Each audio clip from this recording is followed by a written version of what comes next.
What is rhythm? Welcome to Philosopher's Corner. I'm John. What is rhythm? The standard definition is movement or variations characterized by recurring or alternating quantities or conditions. That's the overarching definition. So from that definition, in the overarching philosophical sense, rhythm describes all of the intersecting movement of matter, just to begin with. Matter encompassing our entire third dimensional world. So when we look at the ocean surf rolling into the shore, there's a rhythm. There's a rhythm of the tides. We can begin there. And so as the water rolls in, as the waves come in, they have certain patterns, but they're not always exactly the same. So they have a recurring theme, and they have variation in them.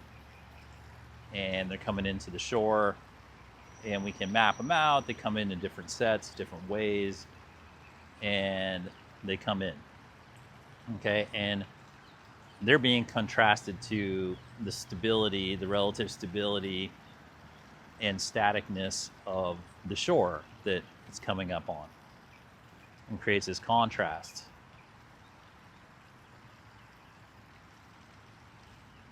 And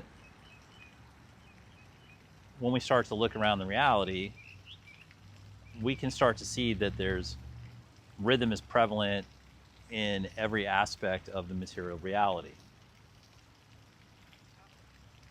There's always elements that are performing a strong recurring theme, and there are many elements that provide variation. And they're all in the same space. They're all in third dimension time space for the sake of what we're discussing.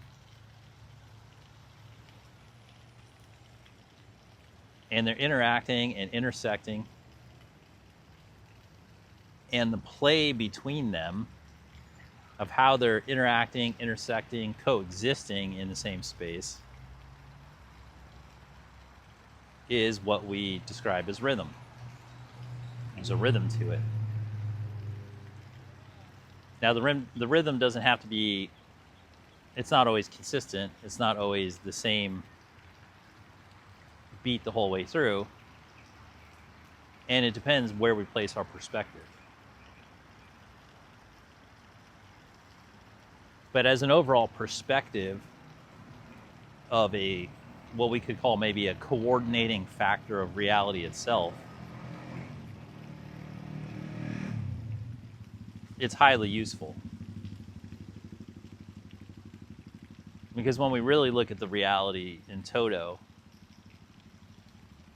from an engineering perspective, and kind of say, well, how would any of this be, how could you possibly coordinate all this, for instance?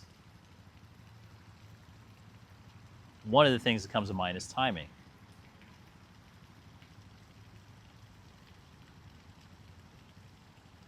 And really, the manifestation of timing in practice, in the way that the material reality keeps everything organized and keeps everything from melding together and keeps sounds distinctive and keeps frequencies distinctive to a large degree, is the concept of rhythm.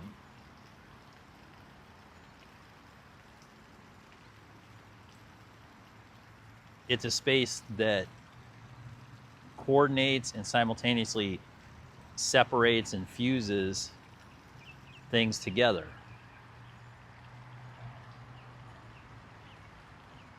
So in the way that, a hummingbird can flitter around and an airplane can still be there, and oxygen, air can exist, and all these other factors.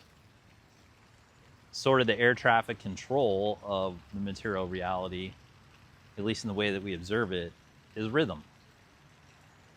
All these different forms evolving, all these different frequencies happening, all these different things. And rhythm is the concept that we're observing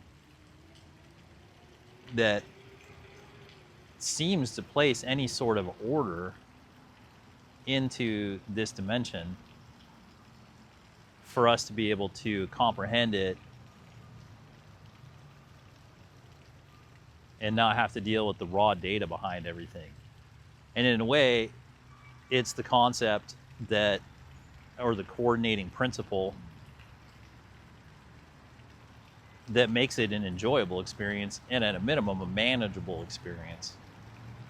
Because if we lived in a universe where rhythm was not prevalent and we could go into zones of our material reality where there was no rhythm concept present and everything could just be horribly destructive white noise that none of our senses could handle or bear, and nothing made sense because there was no timing between the elements, and there certainly was no observable timing, it would make it very difficult, if not impossible, to exist in that realm if there was no rhythm.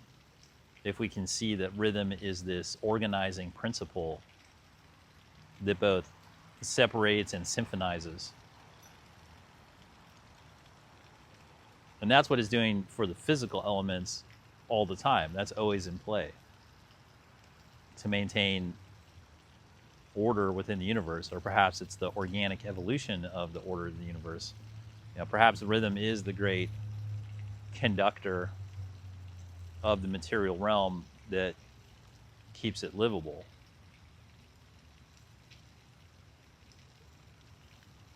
Obviously, it's speculative.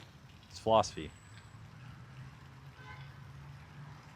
So we have this sort of overarching principle of rhythm, which is the observed coordination of the chaos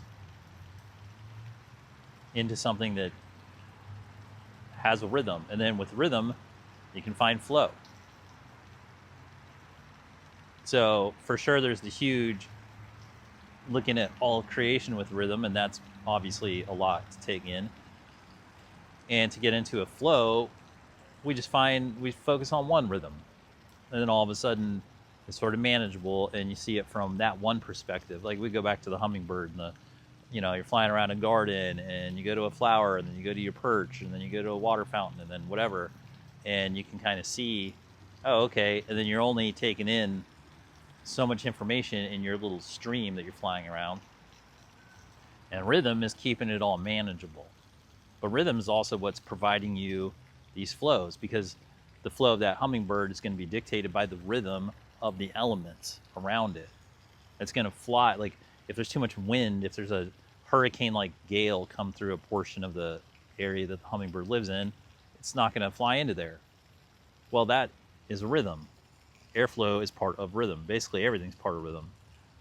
So if that airflow comes in and it's too much, the hummingbird knows that. It can see before it gets to that area, winds that are stronger that are affecting leaves. It can see birds flying away. It probably gets an electromagnetic sense of things. And it goes, oh, well, I'm going to go this way. Because the flow of it is sensitive to the rhythm of the universe, the rhythm of its environment. Because the rhythm, when we become aware of it, shows us patterns of life. Now, which patterns we decide to focus on result in the flow state, the flows that we want to take. And if you want to make it human, the rhythms that we can observe can lead to our life pathologies.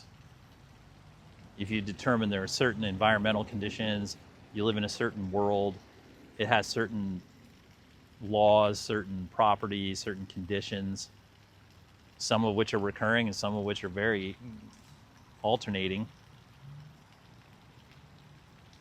If you live in a nation state and It's one way during one year, and it's a different way during election year. There's all sorts of variations on that. But understanding the rhythm of things allows you to see the patterning of things. And when you can see the patterning of things, then you can start to see pathologies, which is the ability to see a path or a flow. Now, they're not always 100%, but they're better than operating in the blind. So when we understand that the overarching principle of rhythm is this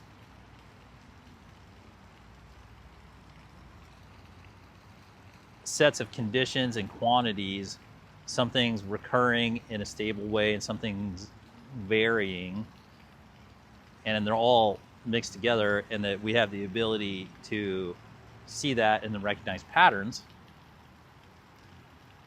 that's a gateway into managing our lives within the chaos. Well, what seems to be chaos. The rhythm seems to be the thing that provides clarity within the chaos. And that proves that, well, it should provide enjoyment, because there are areas of creation, and certainly in the void, where the rhythm is not present for various reasons. Or there are rhythms, but they're rhythms that are incompatible with our life path. For instance, in the video where I talk about resonance, resonance is the vibratory level, which is its own rhythm. And then what we're really saying with resonance is, when we match it up with rhythm, is, if we resonate with a thing, we're kind of saying that our rhythms are starting to match up, the resonations match up, and then the things between us can create the rhythm, and that can create the life flow. The rhythm shows us the flow, shows us the patterning. And then if we bring it down a level more to earth, now that we kind of have a view on that principle of the rhythm in the larger sense, then we can take it down to where we're most familiar with it, which is music. And in music, we really get to simplify these things, because really what we're saying in music is that it's the contrast between instruments and speech, song, singing. So instruments and speech, the contrast, and the harmonization. And instruments really simplify this, because their instruments provide rhythm. And we even have a rhythm section with the drums and the bass, where their main job in the band is to keep the recurring beat. And then the other instruments, especially noted in jazz, provide variation. Now it's interesting, one of the precepts in jazz is meet on the beat. So even when the musicians are doing wild variations, so you have a consistent, we'll say, rhythm section, let's just say the drums are doing this thing, keeping at least one recurring beat, and then all these wild variations of instrumentals every once in a while on the 1 2 3 4 1 2 3 4, they meet back, they'll do a bunch of variations, meet back on the beat, right? And that's what makes them a band. And that where they meet, it can be, they could just jam out for 5 minutes and meet back right on the beat. And that's very impressive to us, because it taps into a primal lesson about rhythm writ large, which is you can go off on wild variations, and if we can meet back on the recurring beats, then there's a sense of harmony, there's a sense of order. And music is a very enjoyable form of rhythm. It's very simplified in terms of what we're dealing with of the rhythm of life. The rhythm of music expressly shows us patterning. It makes patterning exceptionally clear, down to the point where it's a science. We can write down the notes on,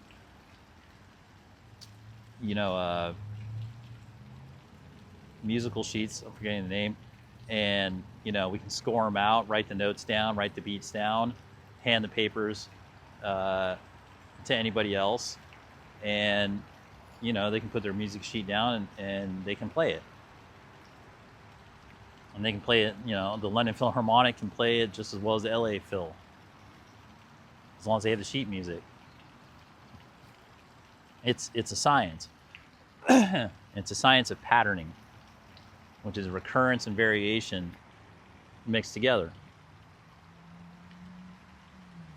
And when we also bring in our higher knowledge of knowing that the universe is vibratory, it's a vibratory universe, excuse me. Pardon me. When we know it's a vibratory universe, and that by vibrations means that everything's traveling in waves, and then we know that at the base level of perception of it from that level, that it is about recurrence and variation. And there sometimes contrast and sometimes harmony. And since we know that we're in this infinite mesh of vibrations,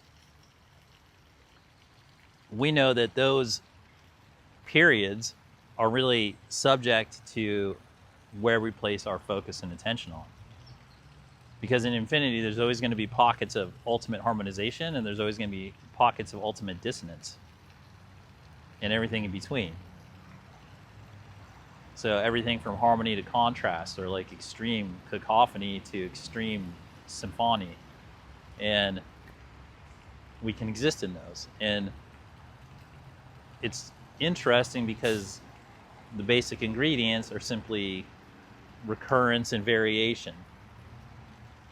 But they can produce infinity. Well, they do produce infinity. So rhythm. What is rhythm? It's one of the main ways, if not the main way, the universe establishes order and clarity for us to exist in it. And it's a matter of recurrence and alternation. Well, I hope you found this helpful. Thanks for spending some time here at Philosopher's Corner. Hope you have fun.